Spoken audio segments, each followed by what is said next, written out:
This is Retail Voices, the podcast where leaders from the world of retail and outside of retail talk straight about what really works.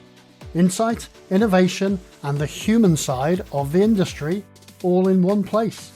Hosted by Mark Lack. That's me. Let's dive in.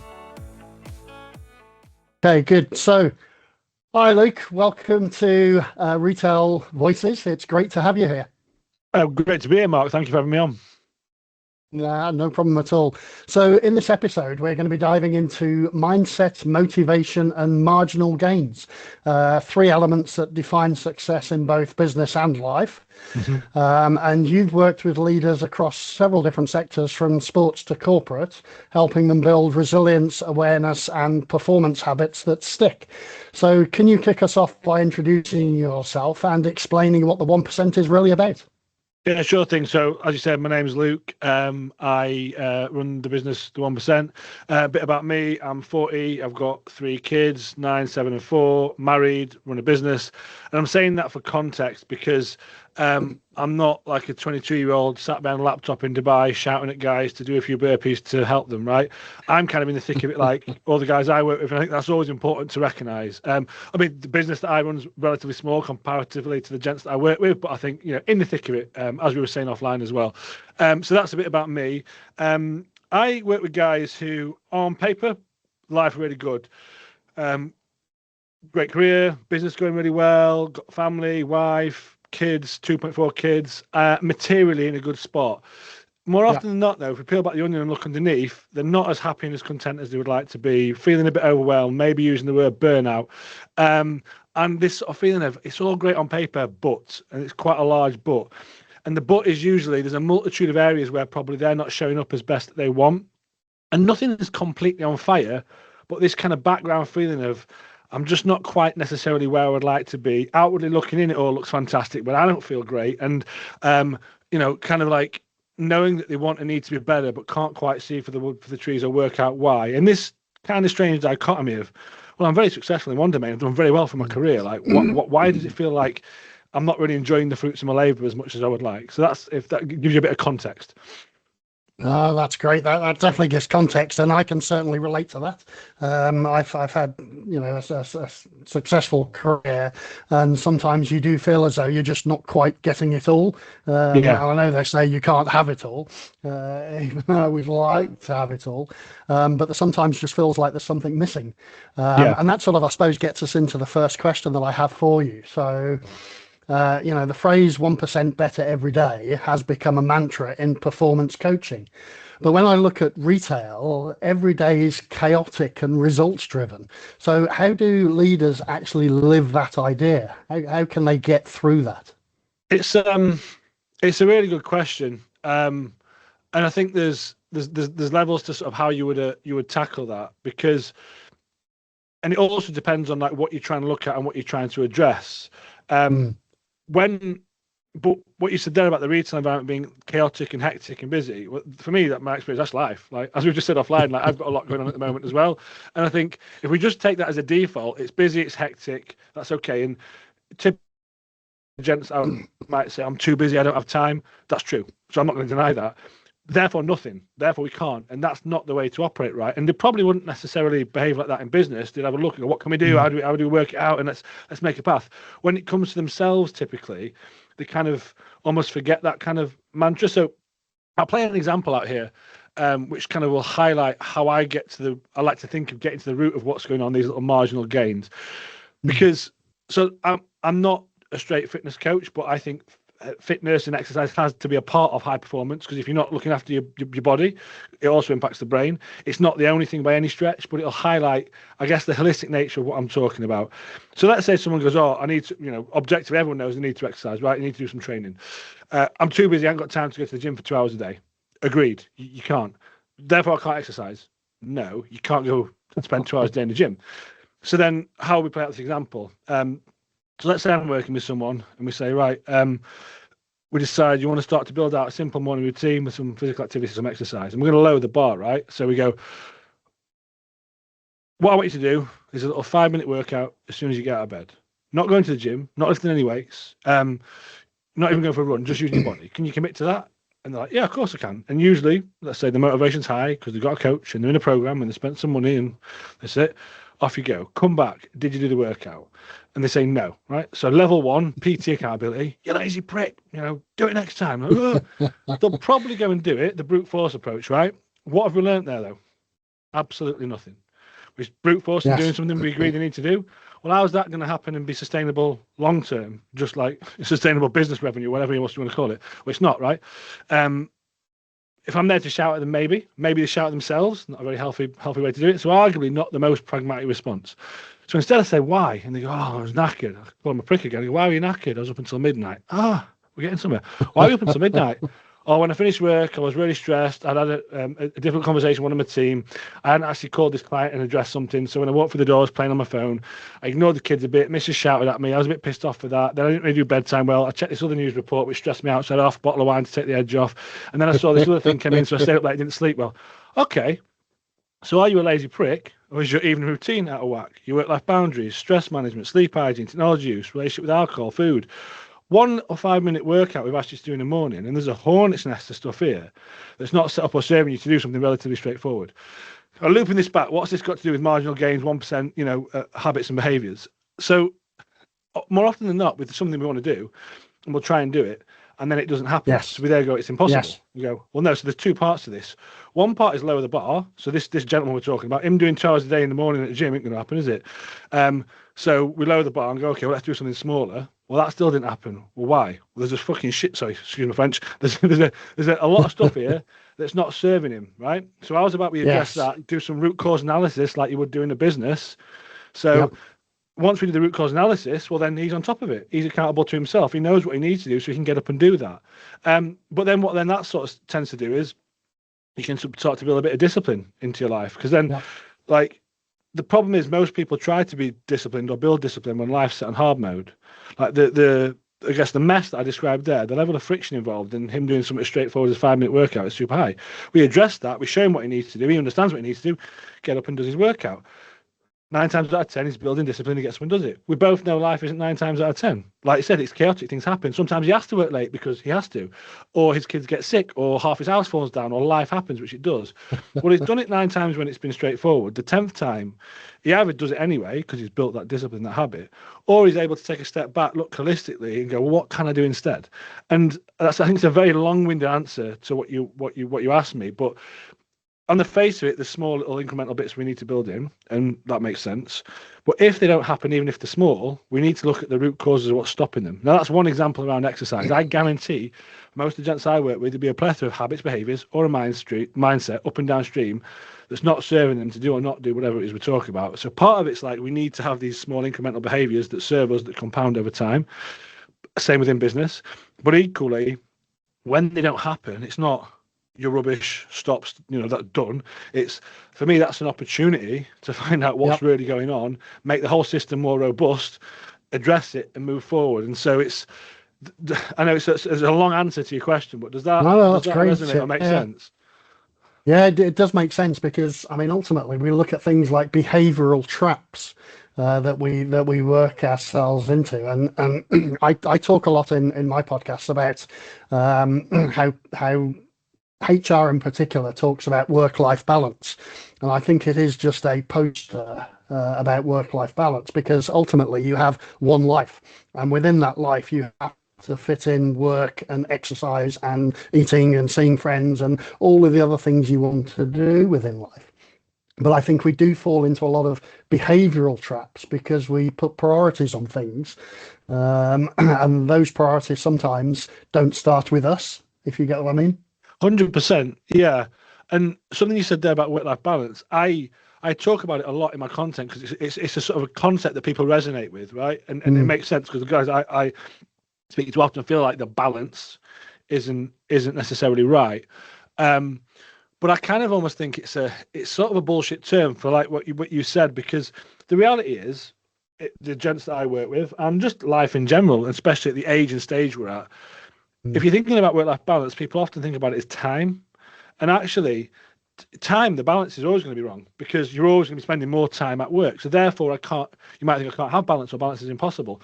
No, for me, more that balance feeling is like how you feel as an emergent property based in what you're doing. So if you're focused at work, having the different conversations, not procrastinating, you've got clear boundaries around, you're leading your team well.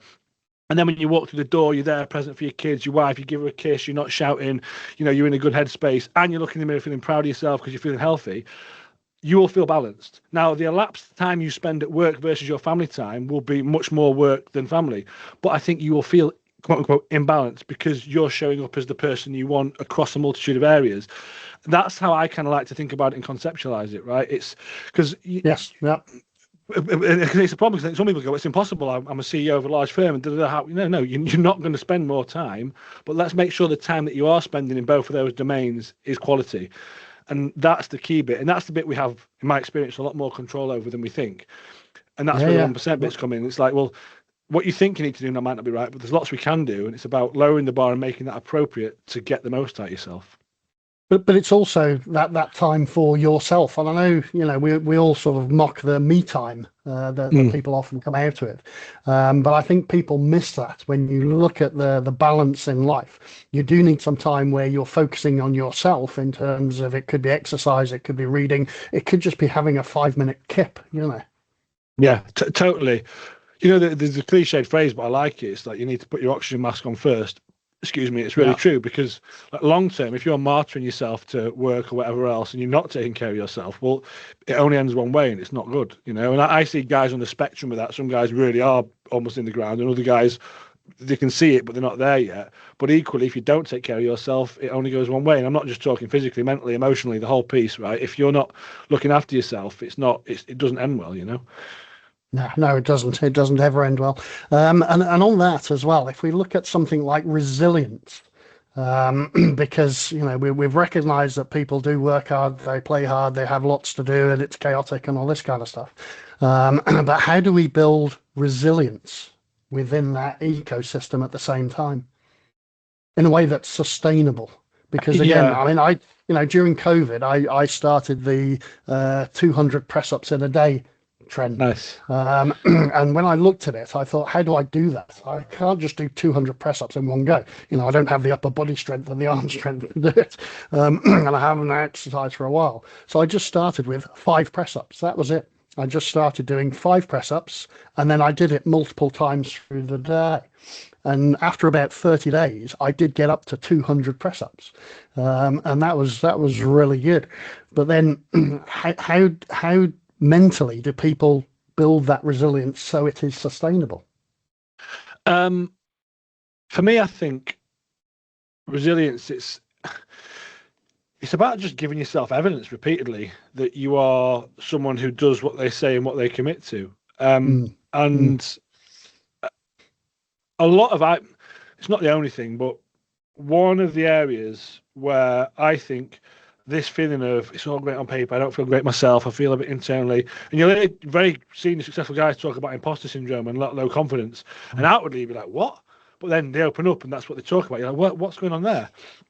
And it speaks, and this does answer the way I would answer the question around resilience is, I think that kind of low self-esteem, sort of imposter syndrome, outwardly great, inwardly don't feel great, comes from, not the only thing, but a large part of it is commitments to oneself that aren't kept, because no one else sees those, but you get 360 HD vision on all of it. And so if you're making commitments to yourself that you're not keeping, for me, that's like Chinese water torture for your self-esteem. It's like drip, drip, drip, and it's not one big thing, but it's all these little things that add up. So for example, you wake up in the morning, right, I'm not going to play on my phone, I'm going to give my wife a kiss, I'm going to be present this morning, roll straight on your phone, stressing emails, right, I'm not going to shout at the kids, I'm going to give them the time they need, you bite their heads off because they're distracting you from your phone.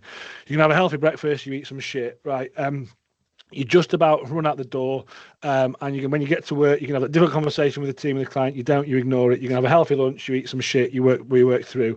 When you come home, you're going to put your phone down. You're not going to be on it. You walk through the door, you kick off, you shout at the kids.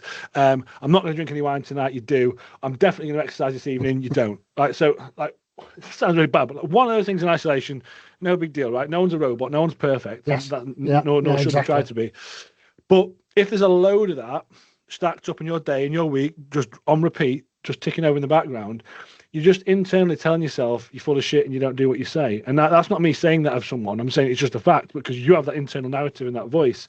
And so I think that's a very non-resilient place to be, because anything that happens, you try to do, it doesn't happen. It's like the world's against you. And so I think resilience comes from giving yourself evidence that you do what you say. But then when things go wrong, which they will in life and work and business repeatedly, what's the Buddhists say? Life is suffering. So take that as a default. it's being able to stop and objectively take a step back and go, right, what's happened? What are we going to do? What do we do next time? Or I've had an occasion where I haven't showered myself in glory. I have screamed and shouted at the kids, even if I'm feeling pretty good. Right? Do I just brute force it and go, I'm me big, I'm right? Or no, that wasn't right, actually. Well, how can I then show them, how to resolve conflict and come back from something when you have messed up? And so I think the resilience piece comes from, of course, there's the compounding effect of showing yourself you do what you say. So making commitment, keeping it, making a commitment, keeping it, making a commitment, keeping it. But then also when something doesn't go your way, does go wrong, being able to stop and course correct. There's a Stoic concept that I talk about a lot. It's not mine, but it's 1,000 years old. And Ryan Holiday's got a book, The Obstacle is the Way. It's the impediment to action, it advances action. I think it was Marcus Aurelius said it. And the whole idea there is that when things are going pear-shaped or going wrong or you messed up, there's actually magic in that if you allow for it. And it can be misconstrued, because there's this whole Stoic way of thinking. It's like, well, it's glorious when things go wrong. No, when you feel like you've messed up and it's shit and it's difficult or work's really stressful or it's not great, there's no glory in that. But actually, if you're able to really interrogate, bad, it is really, really hard. It is.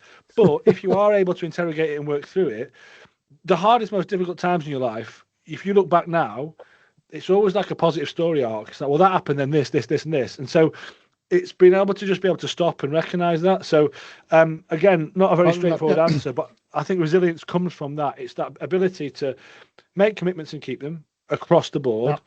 But then when life disrupts that, which it will do all the time, being able to just stop a second and work out what you can do instead, or what you're going to do within it, or let go of it because there's nothing you can do.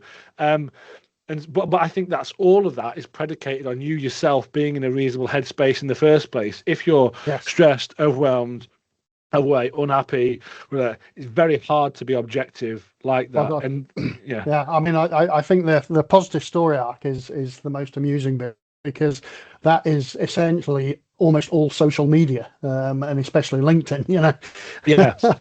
Toxic positivity, right? It's all that. It's like all you see is the positivity. Exactly.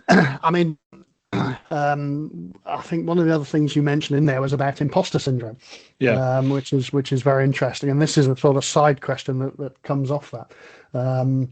So, I mean, recently I was writing some songs for something, and one of them was about the masks we wear.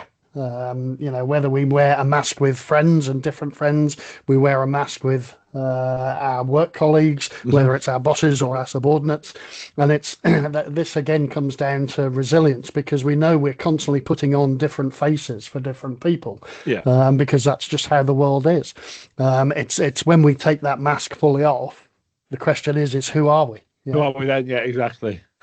Because nobody knows the true person at the end, because you put different masks on for different people. I guess that's a potentially scary one. I don't know if we've got an answer to that, but it's no. I think though, if you are someone who does practice what they preach, you do what you say, you make commitments, the whole stuff we just described, right? I think like you do, or one feels more comfortable in yourself because you kind of align what you say, or like you're being honest and sharing with where you're at and what you want in the right way. Because sometimes that whole like, let's be vulnerable or speak your truth, it's not carte blanche to be a dickhead. Like, there's levels to it, right? But it's also being able to communicate, well, actually, that's not right, or whatever else. And I think if you're in that space, that's where I think things like imposter syndrome, low self-esteem, confidence diminish, and you feel better, right? I think what you said about the mask thing, I think there is always a mask for everyone, even like your wife or something. You've just got different ways, your kids. It's like you've got different ways that you show up, right? And I don't know if that's necessarily a bad thing. I think if you are brute forcing things, say at work, and you're not feeling great, and it's all great, and it's not. I think that's where it can become toxic, because it's like there's a total misalignment between how you're feeling and then what you're portraying. And if that bit's not joined up, that's it. If you're like, I behave slightly differently in this environment with my boss versus with my kids, like that's perfectly normal and okay, right? Yes. It's if you're like, yeah, it's all great to your team, and you're putting on the front, but actually you don't feel It's like you're inauthentic. owning that. Yeah, it's Exactly, that's inauthentic, it. and people see that, and Yeah. they recognize it very quickly. I mean, you said before that emotional awareness is one of the biggest differentiators between good and great leaders. Mm. Um, so why? I mean, it's quite an undeveloped skill in management, Yeah. in business circles. Well, I mean, over the last few years, we've talked about moving from IQ to EQ, Yeah. and that sort of raised quite quickly in the HR field, and then it sort of dampened down a bit. Well, why do you think this skill is so undeveloped when a lot of my business as a CEO for a retail business is about the people that I'm working with and that are working for me and that are serving my customers. So why is it so undeveloped? Um, I mean, I don't know, and I haven't directly worked in a corporate environment for quite a while now. Mm, I've worked for myself for quite a long time, so I can't speak from direct experience. So what I'm about to say might be completely incorrect. I don't actually know.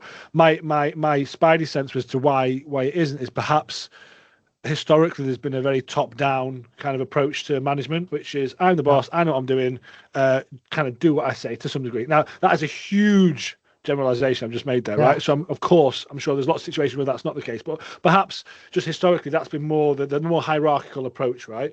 Do you think it comes from sort of patriarchal masculinity? I don't know about that. I think Maybe. yeah, I mean maybe I don't know. I think just typically more of a just general experience and where you're at. And so if someone is more senior, got more time under the belt, like you know that, like therefore whatever they say would be more, I guess, Holds more not weight, gospel. But perhaps. yeah, correct. Yeah, Yeah, exactly. yeah, So perhaps like the being more in touch with how you're feeling, what it means, what someone else wants, it's almost been seen as second fiddle. But ultimately, I think, and the guys that I talk to now, like if you want to get the most out of people in their team, it's not about telling them brute forcing, right? There's an mm, aspect always of like if you're talking to someone who's 22, just come out of uni, right, and you're the CEO of a business, I would challenge why you're talking to them, because probably if you're a large business, there should be someone else talking to them. But B, to some degree, you want to listen to that person, but then they haven't got the experience. They don't know what they're talking about really, and mm, that's okay. But equally, as you go up, like you want to be able to, I believe, empower your team to make decisions for themselves, feel respected, feel valued, and if you're brute forcing, from a management perspective or micromanaging, you're not going to get the most out of those people. And mm. so I think you've got to be in touch with yourself and what you're feeling and how you're feeling about life and what's going on, but also them as well. Because not always, but a lot of the time, I think people, when you've got conflict or difficulty within the workplace, most of the time people are aligned, but it's a Mm. miscommunication or a misunderstanding, and there's a lack of Oh, total yes. transparency as to what's been going on. There's a phrase I love, which is unspoken expectations or premeditated resentments. And so that can work in your personal relationships, but it can massively work at work as well, right? And so often I have chats with guys who are pretty senior, but have you been totally explicit about the behavior that's expected and what's needed? And the answer Yep, is usually no. There's been yep, yep. assumptions made on what it should be, and if that's the case, well, then it's not on them; it's on you to be able to communicate that. Now, once you then get to that and agree the behaviour that's expected, I think then you can make a more conscious, objective decision. Now, what I'm talking about here is almost the opposite of actually emotional intelligence, but it's being able to recognise that there's somebody there, they've got emotions and feelings. You might be angry about a situation, and I think you've got to recognise that, but then almost park that, because that's not going to help anything. It'll colour it. I had this conversation with a CEO the other day, and he was talking about got this guy in the leadership team, and everyone's like, oh, he's just a bit of a dick. And I was like, okay, probably is, but like, how does that help in terms of feedback for him or you? Yes. So, Yeah. so I said, what do you mean by just a bit of a dick? And he's like, well, actually, like he'll muscle in, he'll try and give advice to other senior members when he doesn't deserve it. They've asked him not to do this, and da, da, da. And so then a load of reasons come out. I said, okay, so actually, he's being perceived as being a dick. The reason he's being perceived as being a dick is because of this behaviour. Now, what behaviour is expected and what's needed, and we talked it through. And I was like, so, and the gent the CEO I was talking to, wasn't looking forward to this conversation. I was like, well, actually, with the right lens here, you've got an opportunity to have a really positive conversation, because he probably knows that people think he's a bit of a dick, doesn't like that, and he's a bit like, what the fuck do I need to do? And so, Help him out, actually, if we're open and honest, and we're transparent about what's expected, what's needed. You talk about the behaviour, not the person. It's not your shit. It's no, your behaviour around this issue or area. We need it to change. Well, then straight away it makes it easier and more objective. But I think, why is that important for emotional intelligence? Well, you need to know where you're at and what you're feeling and be able to be objective about that. And so part of this, I think he's a bit of a dick. That doesn't matter. It's not going to help anyone. So what does dickish behaviour look like, and what does positive behaviour look like, and how can we adapt that? Does again, I think I've given you quite a long-winded answer there, but that would be my take on it. I think as a leader, you want to be able to be as objective as possible, communicate what's wanted and needed, and be totally transparent. And I think when you're transparent, practicing what you preach, doing what you say, I think that trickles down into everybody else. If you're hedging it, or you're a people pleaser and you want to sort of say things to make people be nice, but you're not really saying what's needed, that doesn't help them, it doesn't help you, and actually being disingenuous to the person. Because if you're not really communicating what they need to hear, it's not about them, it's about you not liking how it makes you feel when you're giving feedback. And so that's why you need to be in touch with I don't like how I feel when I'm having this conversation, but it's not about me. And that's okay. And that's why you need to be aware of what's going on. So you'll avoid conflict because it makes you feel a certain way. But it's not your job as a very senior person to do that. You need to be able to do that. But it's about having the conflict in the right way. It doesn't even have to be conflict. It's about being objective. So does that no, it works out. And ultimately the business suffers, and then that causes problems. I mean, one of the things I've always had an issue with over the years is, these 3, 5, and 10-year strategic plans that people come out with, and then it gets presented to the board and everybody's happy, and then it goes in your desk and then it's forgotten until the next year when you have to do another 3, 5, and 10-year strategic plan. So what I did with Circle K is I started up a weekly Kcast podcast, basically, that went onto the learning and development WhatsApp group, so that everybody could actually get access to my words and what I was trying to say, what the expectations were, without a huge amount of dilution or interpretation or misinterpretation by multiple people.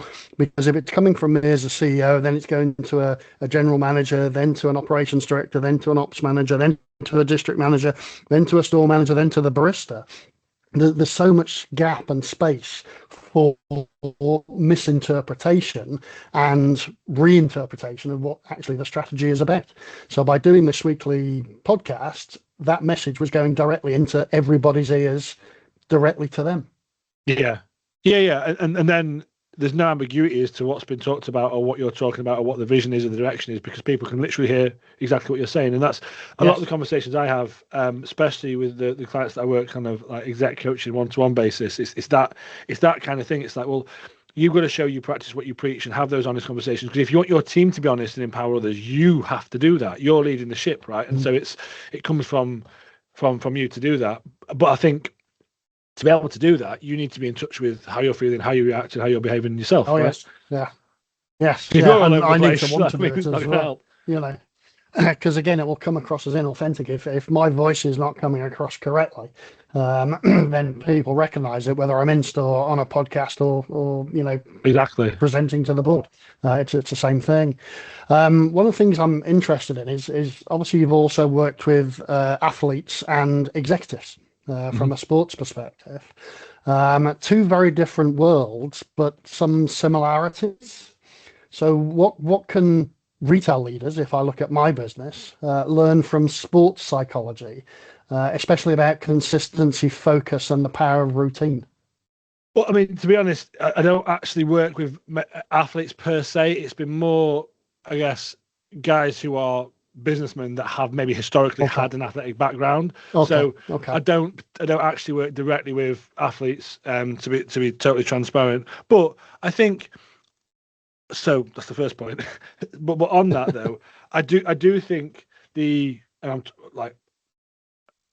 way I like to think about it, and if what you hear about how high performance works in a sporting background, the methodology and the approach is actually kind of the same. And I guess. So the parallel, let's say, of an athlete versus a businessman, right? And this is the way I like to, conceptualize it. So, let's say this was an athlete, right? You got person A for the athlete. He wakes up on time, he hydrates himself, he weighs himself because he's on top of his health. He needs to be a certain weight and make sure that he's fit and healthy. He has a specific breakfast. He does some mindfulness, focus stuff to keep his head grounded. He then, if he's got a family, he's with them, he spends time with them. Then he gets to the track and starts doing his practice. He's on it, he stays hydrated, he eats healthily. He isn't bothering checking social media about stuff because he wants to be there and focused. He does the work there, he's diligent. And then when he gets home, he spends time with the family again. He does some recovery work. He focuses on stuff. He reads up on some stuff that he needs to focus on for his whatever it is his sport is, and that's him done, right? That's person A. Athlete B wakes up slightly hungover. He's knackered. Fucks about on his phone first thing in the morning, doesn't spend any time with his family, he's a bit stressed about it, eats some crap that he hasn't really thought about, he's glued to his screen, so he's not really focused and mindful. He gets to the track, he half-arses it, he hasn't really got a plan for what he's meant to be doing, he's ignored the plan that his trainers sent, he eats another bit of crap at lunchtime, he gets to the door at the end of the day, and then he's like, oh, balls this, I'm a bit knackered, and has a couple of drinks. Which athlete's going to perform better? Right, A or B, right? And it's an absolute no-brainer, right? You would like, of course. And actually, if you saw an athlete behaving like that, you'd be like, "What the hell's what are you playing at?" But like, okay, we'll play out the same example for someone who works for business, right? So you got person A, wakes up fresh on it, he's had a good night's sleep, leans over, gives his missus a kiss, gets up, does a little bit of physical activity because he's built into his morning, has a cold shower, freshens himself up. Maybe he's got a little bit of time for some headspace stuff. Then he's with his kids, giving them what they need. He's not glued to his phone yet. He hasn't even checked his work phone yet. Has a healthy breakfast, walks out the door, looks feeling sharp, looks in the mirror, gets to the train on time, no rush, commutes into the office, walks through the door, has a good chat with his team, sees an email that he's stressed about, he parks it, has a different conversation, eats healthy lunch, walks through the door in the evening, gives his kids and kisses a kiss. He's decompressed, so he's got a good headspace. He's not on his phone. Right, person A, person B, right? He wakes up stressed, he's hungover, he's knackered, does no exercise, shouts at his missus because she's asking why he's on his phone. Then he shouts at the kids because they're trying to talk to him. Races out the door just on time with a pan of chocolate in his face. He's covered in crap, misses the train, then gets the next train, walks to the door. His PA shouts at him because he's got something he's stressed about that, eats some crap, has some wine at lunch with one of his team, walks to the door at the end of the day, glued to his phone, missus annoyed at him. Then he has some wine to take the edge off. Which version of those is going to perform better at work? And it sounds really, really obvious, right? But in my experience, people don't join those dots. And I'll speak to a guy who's the version B. And yeah, it works fine, it's great, and it probably is phase going well. But like, it's like running with a parachute on. Like, you know, like you're doing all right. And this is where a lot of gents I work with, like, so I'm working with a CEO of a law firm, right? A large law firm. Do I know how to manage a law firm? Absolutely not. I've got no. I'm not qualified. Can I empower the guy I'm working with to be better, think better, operate better, feel better, and across the board? Then, as an emergent property, he's going to perform better at work. It's just a fact. Yes. Just like the athlete will perform better. But it's the kind of the same approach and mindset. So again, another roundabout answer. But does that make sense? No, that fits very well. And one of the interesting things that you brought up there was about mindfulness, and how that plays a part. And again, this is something that's been brought up not just from HR recently, but also around the world, specifically since the pandemic. I think people have been speaking about mindfulness a lot. So you see it on posters and values and mission statements, but often it's a lot of background noise because people don't properly practice mindfulness. They're not really sure what it means. They think that you've got to sit there with your knees crossed and your elbows on your knees with your fingers up, so you're clasping some symbols. But sometimes that's not it. Sometimes it's just sitting, closing your eyes and just thinking for 5 minutes. And I think a lot of business leaders, and again, this is something that I see quite a lot, is that they don't have that 5 minutes thinking time, because rather than taking that time, they're just spouting out answers all the time. And sometimes those answers are going to be pretty far off the mark in terms of what needed to be done, because they didn't just spend an extra 5 minutes just saying, okay, shut my office door, just let me think about this a minute, let me think about it properly, and then move forward. Totally. I like to think about it, it's just being a bit more present and intentional with what's going on in your decisions. Now, there are pretty practical things that you can do to help with that. Things like meditation. That sounds woo-woo, but it doesn't have to be complicated. Breath work. So and some of it's about taking yourself actually out of your head and into your body, right? And so it's because the two things are interlinked. Because if you're running around like a headless chicken being pulled to pillar to post, and you want to make a big strategic decision, that's not the great headspace to be in. And so some of the best, in my experience, some of my best thoughts and ideas come from the stillness and the quiet, right? And it's hard to create it. And so looping back right to the start, well, I'm too busy. Well, could you sit for 2 minutes with your eyes shut? And we all know it's bullshit if someone says no, they can't, right? So it's about lowering the bar and what you can do. Before you send that email, take a breath. Yep. Walk around your office, walk around your desk, and then sit down again.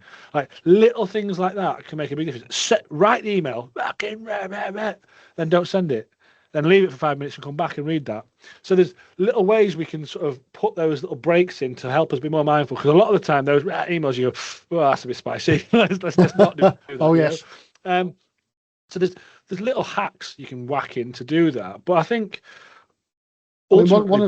strangely, one of the ones that I used to use, because I was quite a hothead as a sort of new manager, young manager, and it was sort of taught to me by somebody else. And as we were sitting down, what the guy said was to hold on to the arm of the chair. So I would sit there and I would be holding literally onto the arm of the chair to make me stop responding or speaking or instantly reacting. And then I couldn't react until I'd let go of the arm of the chair. And it was just a sort of practical exercise to stop me rising my temperature and temper, and just, verbal diarrhea coming out, which wouldn't help the person that was trying to tell me something, and stopped me responding too quickly because maybe I haven't heard all of the story. Yeah, well, that kind of what you're describing there, I think the phrase, like, if you meet, there's a more forceful way to say it, but I'll say it slightly more politely. If you meet 20 dickheads in a day, you're the dickhead, right? Because, and what I mean by that is you can be the author of your own chaos. Like in that example there, if you're just reacting, shouting, blah, blah, blah, and then everyone's after me and everyone's shit, well, are they? Because if it's everyone, maybe you need to have a look in the mirror. It's me, yeah. Exactly. Oh, it was definitely me. Yeah. And so, but something like that, it can be as simple as just stop a second, like think before you speak. What's really going on, and just giving yourself a bit of space. You go, hold a sort of second, and that also allows you to go, this person that's come at you that you think's coming at you, you can then stop and go, well, actually, what's really going on here? Well, maybe he's really stressed about this, and this. And so actually I need to help him with that. And so it's coming at me with this. And so it allows you to have that more objective, strategic viewpoint to really help someone see what's going on. If you're super reactive to everything, and that goes back to the bit about being emotionally intelligent and going, well, actually, what it is he's not stressed about this. He's really worried about that. Well, let's help him and work through that part.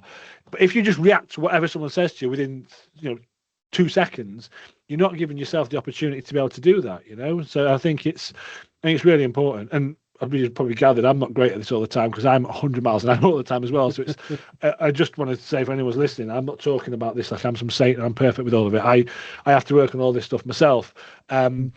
But it is important if you just stop and take a breath. Like the main channel for me is WhatsApp for my business. That's where it's how I do most of my comms. Within the business, it's Slack, but like as in externally, it's WhatsApp. And like I know a rule where, good or bad, I just don't reply instantly because it's so easy to go, like that. And it's like, no, because like you're not necessarily going to give the best answer. And I've definitely had times where I've gone, bam, bam, bam, and gone, oh, I should have just waited. And now I've thought about it, gone, you know what? Actually, this would have been a better answer. And so all that takes sometimes is 30 seconds, but it's important. Well, it's also at the other end because, you see the person and they get the 2 ticks, which means it's delivered, and then they get the 2 blue ticks. And you're sitting there thinking, okay, respond, answer me. Exactly. Give them 5 minutes. So, it's also both sides. We've got to allow other people to spend that time to think about what you said to them and then respond in a better way that will actually add some value. I mean, one thing I'm certainly picking up from this so far is about bringing your whole self to work. And I suppose not just work. This is also about home life as well. Is it possible to be always on all the time as your whole self?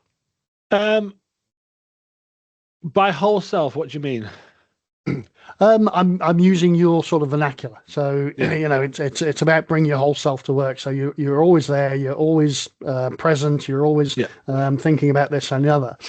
And I think this comes back a little bit to mindfulness as well, and comes back to one of our first discussions about spending some time on yourself, Yes. because that gives you time to be present. Yeah. So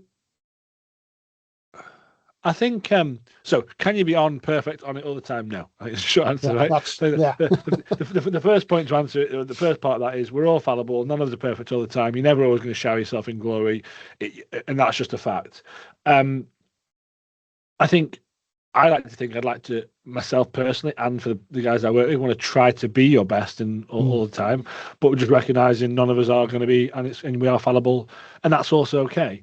Um, and I think that speaks back to what we said earlier about the whole resilience thing and going, well, if I recognize I'm not always going to be great, well, when I haven't been, can I then stop, be objective, review my behavior, what have I done, and then course correct in the right way? And I think that's important for the first part. But then secondly, you said about the work and the home bit. I think the two are inextricably linked Mm. because again, I've worked with guys who a lot of the conversations initially might be all about home and how the relationships are there and how they're dealing with the wife and how they're dealing with the kids and those sort of things. And so, well, what's this got to do with me performing better at work? And I'll have feedback that, oh, they're performing miles better. Because if they're happier at home when they walk through the door of the office and they're content and they've had a nice morning, they've had a good conversation, they've had some intimacy with the partner, whatever it is, right? That person is going to be better at work because they're in a Yeah, happier state, right? And yeah, so now there might be other things at work we need to work on as well, and they usually are, but the two things aren't mutually exclusive. They're kind of it's sort of symbiotic, and so and again, it's that. Well, are they always going to be perfect at home? Absolutely not. I'm not. So there's an example the other day we talk about with your partner, sympathy not solutions. As guys, we often want to just go, yeah, we'll just fix it like that.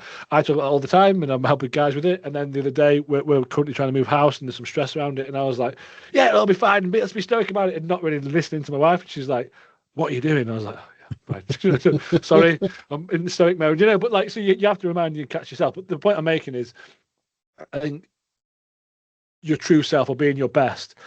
I think if you're trying in all those areas and recognizing that you're going to fail, but that's yeah, okay.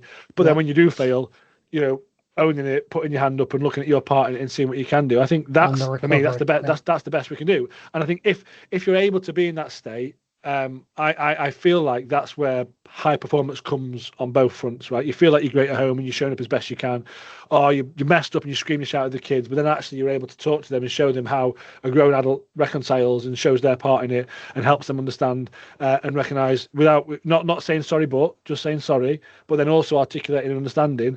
You've had a conversation like that and you've rectified a problem. I would challenge you might even feel better the next day had that not happened at all and you just had a nice evening because you're showing yourself and you see what I mean. And so I think yeah, yeah, like, in yeah. fact I had literally a conversation just before on the call was a gentleman that I work with, senior, another guy who runs a law firm, and he was like, it's just saying, he was like, yeah, well, it's been a pretty tough week, and I had like two really hard conversations today. I feel amazing. It's like I was like, how cool is that? Because Yeah, I'm not yeah, saying aren't I great? 'Cause what I've done, it's the work he's done and us working together, but objectively, on paper, that was a shit week, right? But he's there. I feel great because he's had and those two different conversations are actually going to go in a real positive sense, but yeah. he's owning it on top of it. So again, another slightly long-winded answer there, but I think for me that's it. It's recognizing we're fallible, but doing your best despite that. And then when things go wrong and you mess up, which you will, how can you course correct and try to do that as quickly as possible? And sometimes that might be straight away. Other times you Yes. might stew on it for a couple of days, but then at some point pull your finger out your arse and move Yeah, forward. yeah. That's the point. And and sometimes let the other person stew on it for a few days as well, Exactly. Yeah. because Exactly. they might also need to come down. Totally. Exactly. Okay, that's really good. As part of Retail 101 Online series, I try to break things down into three simple takeaways. So if you were to summarize the 1% mindset into three actions that, some of my listeners could start doing today, what would they be? First one is a heuristic is what can you do, right? So if you told yourself you can't, you're too busy, you haven't got time, I would challenge whatever it is. There is something you can do, but you might need to lower the bar considerably. And so if you're able to do that and go, exercise is an easy, good example, right? So it's like, I ain't got time to go to the gym. Can you do one push-up when you get out of bed? Of course I can. Well, you've got time to exercise then. And it sounds a bit trite, but that's the approach. But now that concept applies everywhere. Our ego doesn't like it, and especially if you're not feeling happy. You know the environment I described about where someone's head's at, they're not in a good space, all great on paper, but like it can feel like you've got a big mountain to climb. And so what's one push-up going to do? Or like literally just putting your phone down at 5 p.m. versus being on it constantly? Well, not a lot, but actually it will do a lot. And in my experience, those little things compound. So the first point is recognizing it's looking at, well, what can you do, not what can't you do, right? And then the second point to that is setting the bar really low. like again, so it's like, what can I do and can I commit to that I can definitely do? And it's saying work as well. Like you mentioned these like 5-year plan. When do they ever happen? Never. Right? Yes, never. It doesn't. Also because we discussed life chaos, it never happens anyway. But it just doesn't go. It just doesn't go anywhere. And same with oneself. Like you might go, well, I'm gonna get up and I'm gonna meditate and I'm gonna have a cold shower and I'm gonna do some exercise and I'm gonna and you might click on and do some of that, and I'm not going to drink, and there's this huge list of things you're going to do, and I'm going to be mindful. And then like after 2 days it falls over because life gets in the way, and you go, oh fuck it, that's it, back to square one. So it's like start small. Like what can you commit to that you can totally achieve? And then the third point really is the bit about the resilience. It's that when something goes wrong, what is my part in it? What do I need to do, and how can I course correct? And I think if you can run those three things, I mean, like sort of together, I think as a principle that helps with high performance, because you're the top of it. It's about well, regardless of what I'm looking at, what can I do?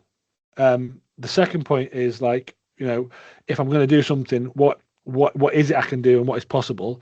And then the third point is when it goes wrong, I need to interrogate it. What's my part in it and how can I correct it? And I think if you're just running that as a little script in the background of your life, I find that can be quite powerful. Now it can be quite difficult. It sounds really simple, but it's not easy, right? That's the point. And my experience as well with myself working with a coach and generally is more often than not the conversations you have, like the aha moments are absolutely blindingly obvious on the face of it, right? It's like you go, really? Like, oh, I can't believe I could see it. But in my experience, you can't see it when you're in it, right? And the most common thing I hear from guys with coaching is, oh, I know what I need to do, I just don't do it. And so, but I think that speaks to that conceptually you might have an idea, but actually the very practical nature, maybe you don't. And so it's about thinking about, if, just like in business, if something's not working, your sales aren't coming in, you don't often, if you're good at what you do, you don't just keep doing it. You go, stop, whoa, what's not working? What do we need to do here? What do we need to do to course? What do we change? Reset. And it's that being able to, like, again, be intentional and analyze what's going on and then move forward. And I think that would be it. Does that answer the question? No, that's brilliant. I mean, that's that really does sort of give us the insights in for the team into where they need to start. I mean, again, in our vernacular, I'd almost call it going back to basics. Yeah, 100%. It's the product on a clean shelf with a price ticket. That's the very basic of what we need to do. And if you can just settle into yourself and understand yourself and what's happening, I mean that's really good. So, okay. Fantastic, Luke. Thank you so much for joining us today. That was Luke Doran, everyone, from the 1%, giving us a masterclass on mindset, motivation, and marginal gains in retail leadership. We'll be back next month with another Retail Voices episode. Check out retail101online.com for more details of our upcoming guests. Don't forget to subscribe and ring that bell wherever you get your podcast fix so you don't miss a single episode. Welcome to the Retail Education Revolution. Thanks, Luke.